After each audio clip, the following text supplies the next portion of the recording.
হে কি খবৰ সকলোৱে ভালনে? মই পিছে আপোনালোকৰ মতে বহুত দিনৰ মূৰত ভিডিঅ' এটা লৈ আহিলোঁ দেই। আপোনালোকে অলপ মৰম চেনেহ কৰিব আকৌ দেই। মই মানে গৈছিলোঁ হাবুঙলৈ প্ৰায় যোৱা প্ৰায় 1 বছৰ হ'ল, কিন্তু ভিডিঅ'টোহে আপলোড কৰা নাছিলোঁ। কিন্তু এতিয়া ঘৰতে এনেই আছোঁ, ভাবিলোঁ ভিডিঅ'টো আপলোড কৰোঁ, আপোনালোকে চাব। তেতিয়া ব'লকচোন ভিডিঅ'টো আৰম্ভ কৰোঁ।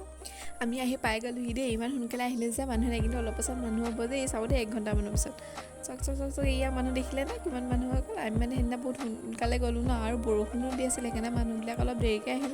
দেখিছে নাই, তাৰপিছত ইমান যে মানুহ হ'ল নহয়। আমি যাওঁতে মানুহে নাই, কিন্তু তাৰ 1 ঘণ্টা 2 ঘণ্টা পিছত ইমান যে মানুহ হ'ল। হাবুং হ'ল আহোমৰ দ্বিতীয় ৰাজধানী দেই। এইখনেই হ'ল মেইন গেট। এফালে আমি সোমাই গৈ আছোঁ, আৰু এই হাবুঙৰ সম্পূৰ্ণ ইতিহাসৰ বিষয়ে মই আপোনালোকক কৈ আছোঁ। আপোনালোকে ভিডিঅ'টো চালেহে গম পাব দেই। ভিডিঅ'টো অকণো স্কিপ নকৰিব, ভিডিঅ'টো নাচালে কিন্তু গম নাপাব দেই। তো ভিডিঅ'টো আপোনালোকে চাই গৈ থাকক।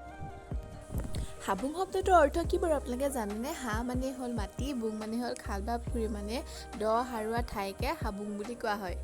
1239 চনত উত্তৰ পাৰে মানে এই অঞ্চলত হাবুঙত ৰাজধানী পতা হৈছিল। আৰু এই ৰাজধানী যে আছিল সেয়া কেতিয়া গম পোৱা হৈছিল, প্ৰমাণ পোৱা গৈছিল গম পায়নে? 1990 চনৰ এপ্ৰিল মাহত ইয়াত যে ৰাজধানী আছে সেয়া উদ্ধাৰ হয়। তাৰ আগতে কিন্তু ইয়াত গোটেই হাবি জংঘলে ভৰি আছিল দেই।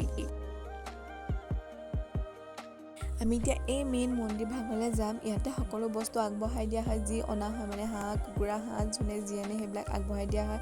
আৰু ইয়াৰ পূজাৰীজনে ধুনীয়াকৈ এটা আশীৰ্বাদ দিয়ে খুব সুন্দৰকৈ।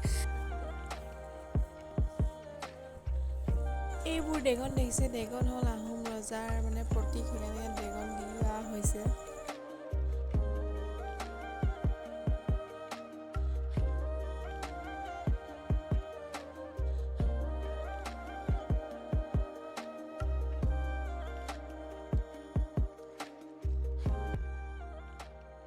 আমি এতিয়া ভিতৰত সোমাই আহিলোঁ দেই, আৰু দেখিছেনে সকলোৱে নিজৰ নিজৰ বস্তুবিলাক আগবঢ়াই দিছে আৰু সেৱা ল'ব এতিয়া।